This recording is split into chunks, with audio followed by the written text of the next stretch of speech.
Welcome to Through the Bible with Les Feldick, a 30-minute walk through the Scriptures, teaching in-depth Bible truths that change people's lives.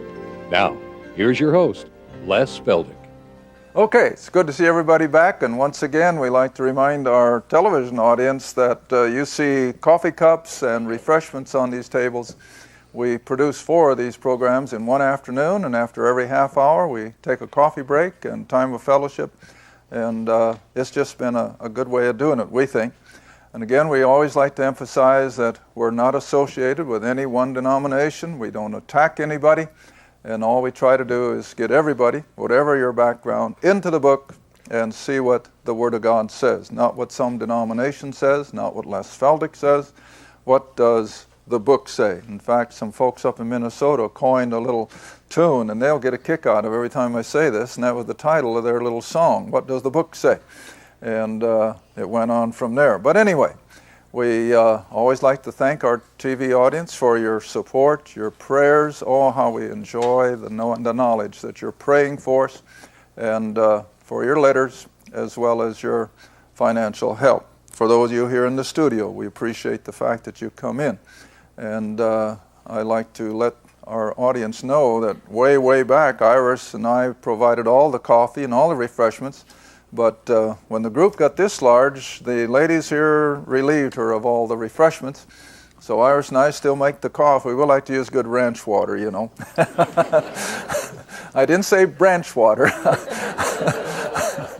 I said ranch water. So we make the coffee at home and tie down the pots. But the ladies up here have been providing the refreshments, and we thank you so much for that. Okay, huh? Yeah, and the men. Yeah, I guess some of the guys. I know Ken does. That's one of his favorite hobbies, is baking and stuff. So we appreciate whoever you are. Now again, Iris is going to let me take the chance. We've always sort of avoided doing anything that date our program because we never know when they'll be viewed again.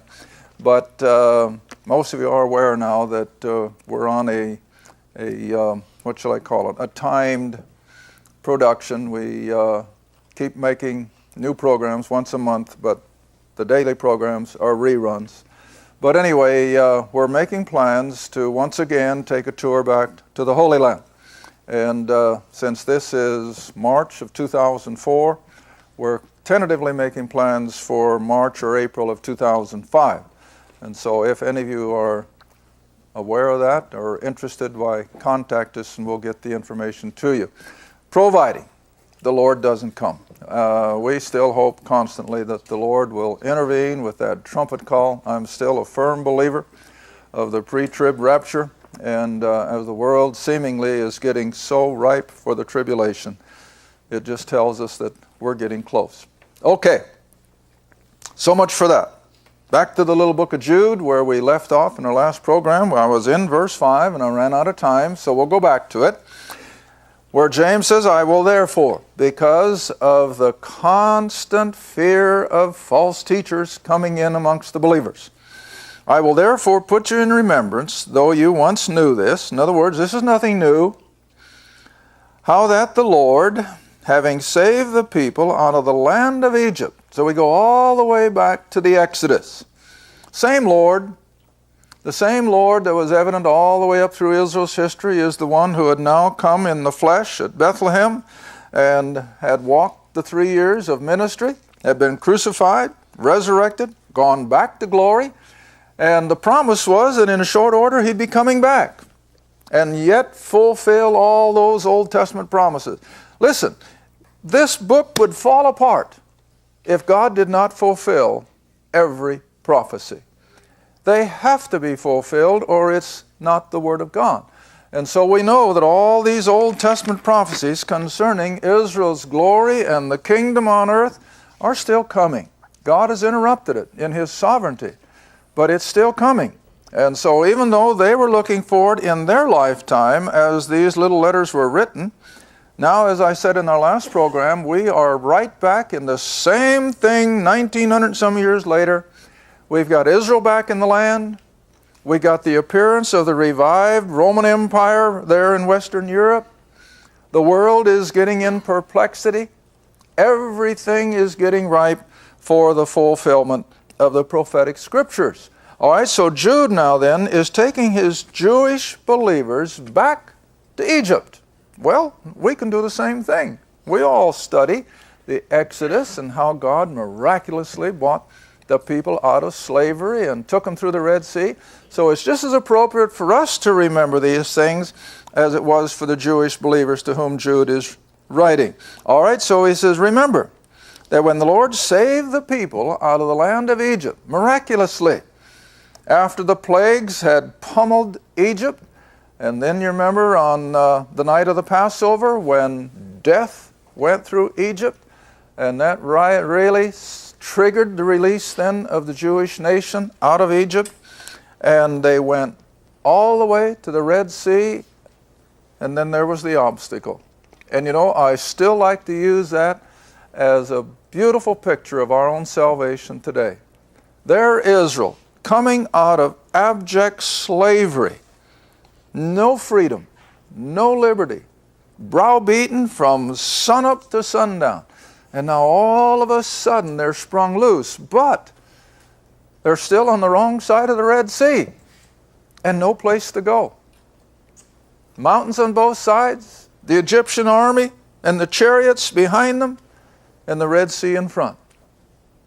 And I always like to remind, like Jude is saying, remember, did God say, well, hurry up and do something? Don't just stand there, get to work.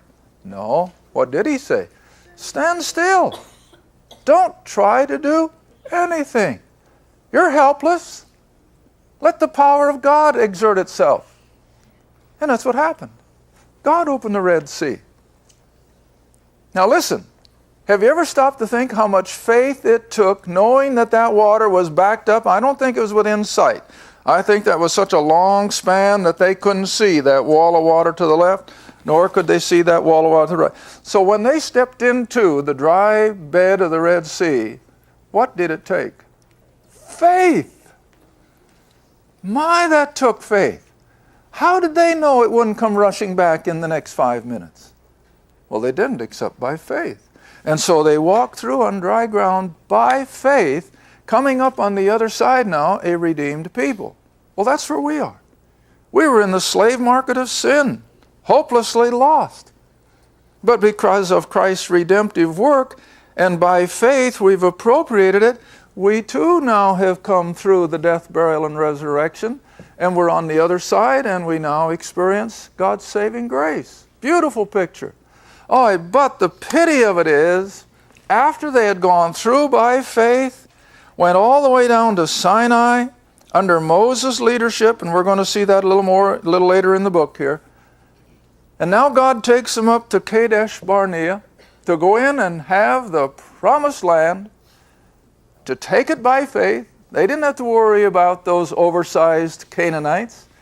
They didn't have to worry about the fact that they were larger and more fit for war, because God said he would drive them out with hornets. And yet, well, how did they respond? In unbelief. Abject unbelief. And said, no, we can't. We can't do it. The people are too big. The cities are walled. Well, what did God tell them? Take it. So then what was the result? They went back into the wilderness and they died like flies until that whole generation of unbelieving Israelites are gone. What a sad commentary. Now, I can't answer the question. I've asked it for years. As long as I've been teaching, I've had this question. If they came out of the slavery of Egypt, they came through the Red Sea by faith, were they all what we call saved?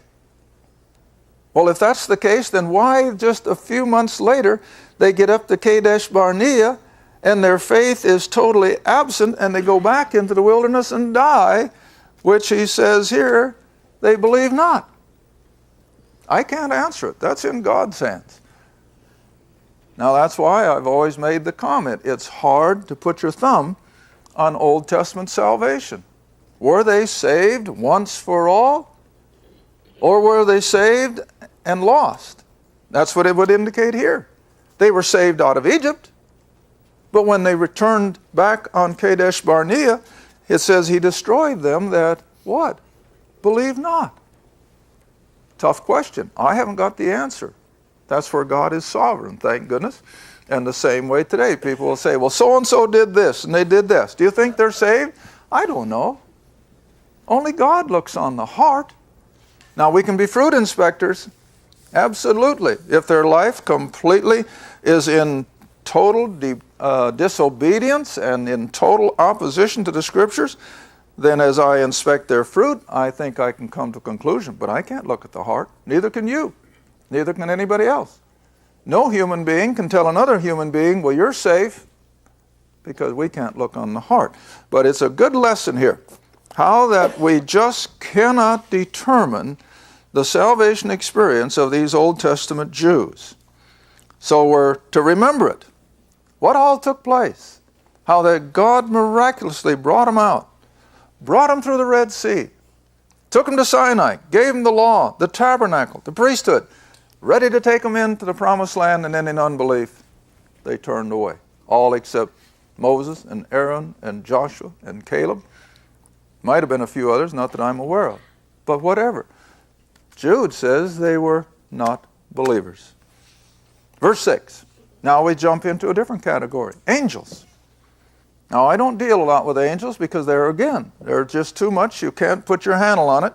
And so I'm always a little bit cautious when we start teaching things concerning angels. But here we have angels who kept not their first estate, but they left. In other words, by choice, they turned away from their sovereign God as angels. And they left their own habitation.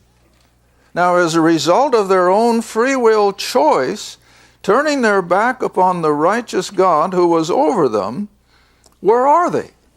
Well, they're reserved in everlasting chains under darkness. They're in some place that God has prepared for them, and they're waiting for the what? The judgment of the great day. And God's going to judge those fallen angels. Now, I always like to think of the time that Lucifer fell, and that would take us all the way back to Isaiah 14, if you will. No, almost have to look at both of them. Ezekiel 28 first, and then Isaiah 14. Let's go back and look at Ezekiel 28. Now, it's been a long time since we've covered this.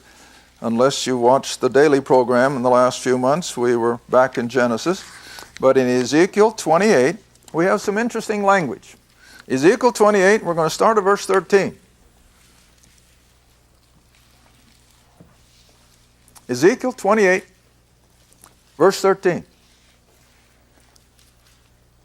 And God is speaking through the prophet, and he says, Thou hast been in Eden, the Garden of Eden, the garden of God. Every precious stone was thy covering, the sardius, the topaz, the diamond, the beryl, onyx, jasper, all these beautiful gemstones. The workmanship of thy tabrets and of thy pipes was prepared in thee in the day that thou wast created. In other words, he was a functioning angelic being. Verse 14. Here's who he is. Thou art the anointed cherub or angel that covereth or ruleth. In other words, this individual we're dealing with was the ruling angel over some sort of an angelic kingdom. All right? God says, I have set you so in his sovereignty. He placed this angel in this particular place of beautiful gemstones as well as control over an angelic host. All right? I have set thee so, thou wast upon the holy mountain, or the kingdom of God. Thou hast walked up and down in the midst of the stones of fire. Thou wast perfect. He was a sinless angel from the day that thou wast created. So here we know he's a created being. Until, at some point in time, iniquity was found in thee. Now we drop back a few pages to Isaiah, and that's where we find the iniquity. And it's so plain.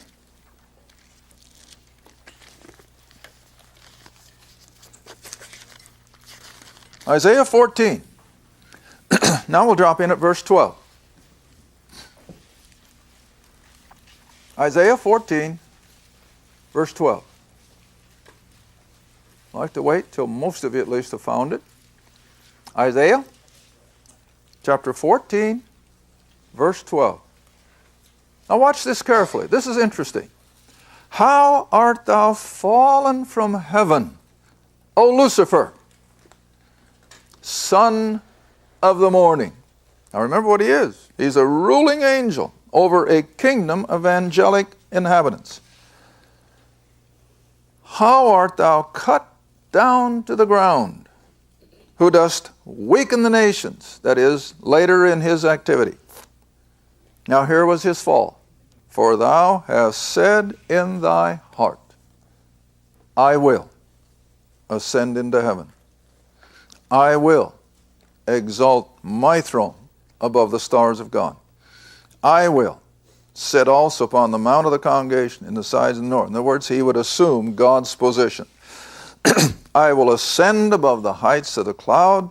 I will be like the Most High. Doesn't that sound like old Satan today? He still thinks he's going to do it. You know, a group of us were talking just the other night. You sometimes wonder about this creature. He's got tremendous knowledge and intellect. Is he so stubborn and still is so determined that he's going to be victorious over God? Or can't he read? Because we know what his end is, but he must not. He doesn't quit. Of course, I've always said that's the same way with liberals in politics and in religion. They never quit. And Satan's the same way. He will not quit, even though he knows he's defeated. See? All right, so he says, I will be like the Most High. I'm going to usurp God's throne. But God answers, thou shalt be brought down to hell, to the sides of the pit. And of course we know that that is his coming doom. But in the meantime, you see, he's doing everything in his power to thwart God's program. Now, let me come back to Jude a minute. Back to Jude, verse 6. Satan, of course, Lucifer, did not experience the incarceration that his followers did. And from Revelation chapter 12, it would seem that 1/3 of the angelic host followed Satan in his rebellion. And those are the ones waiting here under the chains of darkness for the judgment day. And of course, Lucifer, who we know as Satan, will not have benefit of judgment. He will go straight to the lake of fire when time ends as we know it. But choices. Maybe this is a good place. I sometimes wonder where I can bring this in. You see, all the way up from the beginning of, you might say, creation, and even right here, these angels were faced with what? Choice. They were evidently a free-willed creature, and they had choice. But you see, Lucifer and the third that followed him did like a lot of people do today. They chose how? Wrong. They chose wrong in order to satisfy the self-will. And all you have to do is just look across the whole spectrum of humanity. And isn't that always the problem? To satisfy the self, momentarily, they choose wrong. Now I think you folks know, our television audience know, and for you fellows that are watching me in prison right now, we have such a tremendous ministry amongst prison inmates. I think almost every state in the Union.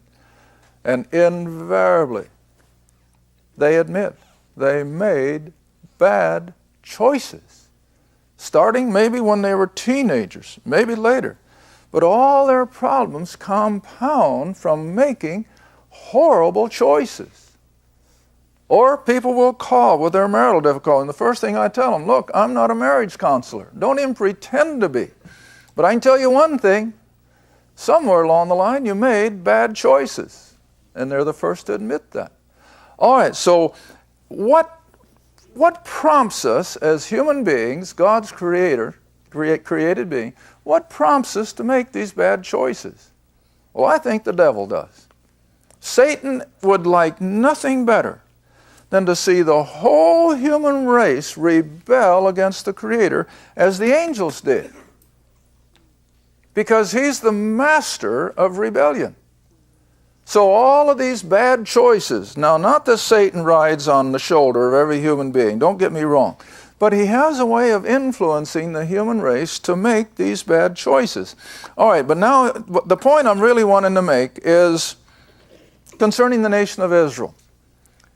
Now we know that anti-Semitism is coming up much like it did in the 30s, especially over in Europe. And then it prompts me, and I want to remind my listening audience, why have since day one, why have the Jewish people suffered such hatred and such opposition from the rest of the world?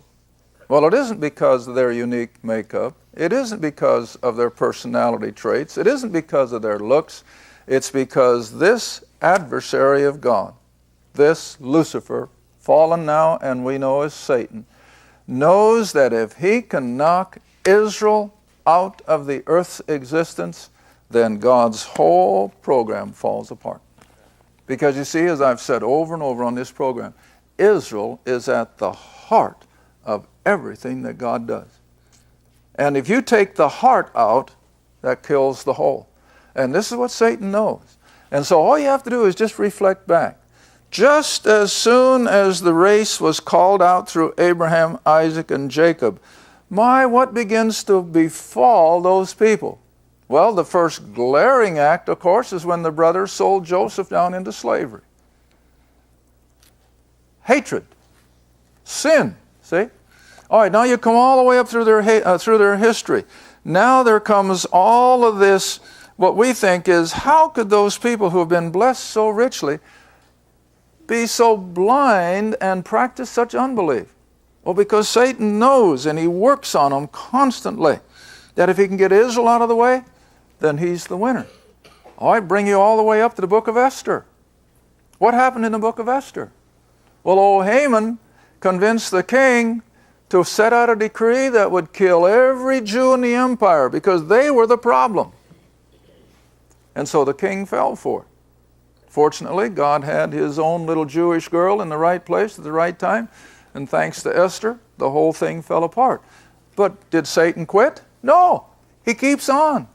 And so everything is directed to stop God's program. All right, when Christ is born, why in the world did Herod put out the decree to kill all the boy babies under the age of 2?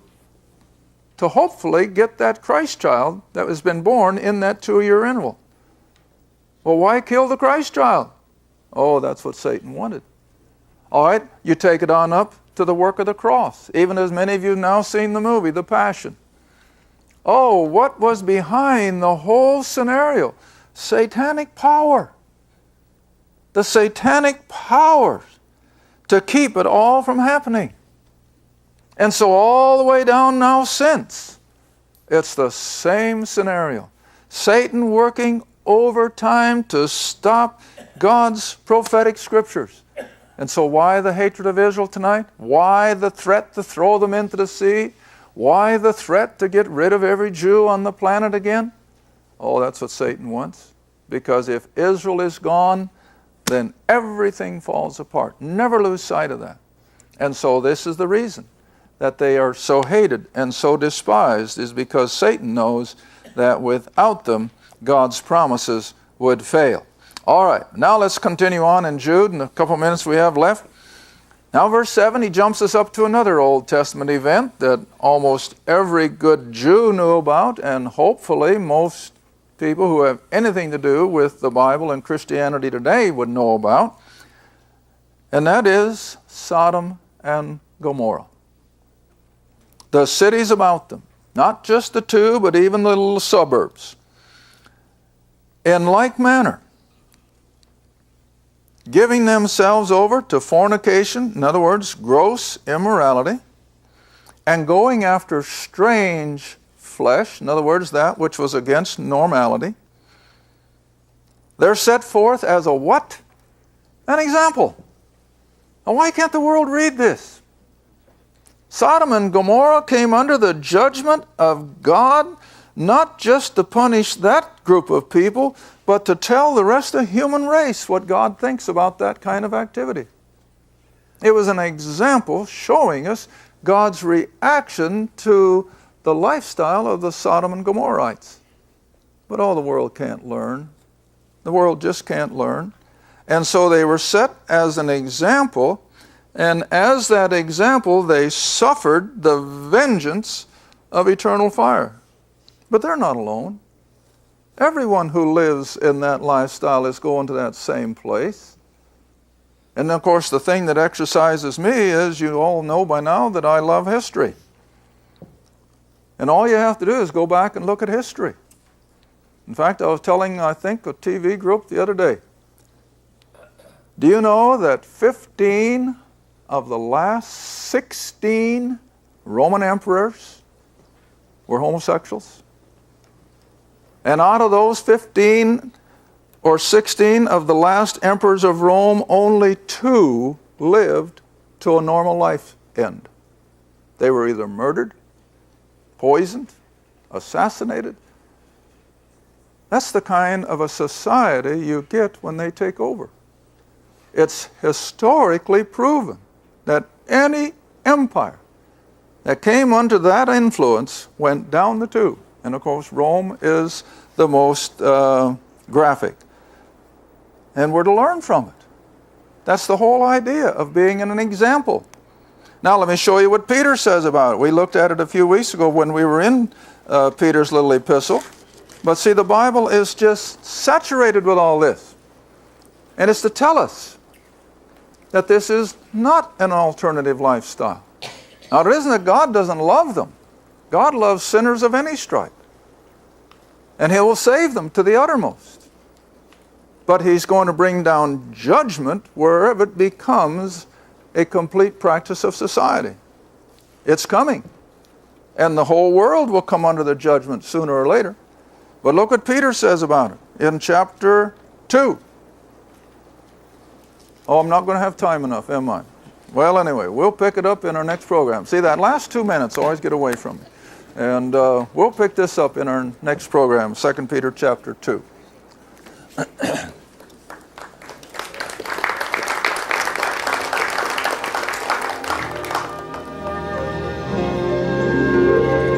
Thank you for watching Through the Bible with Les Feldick.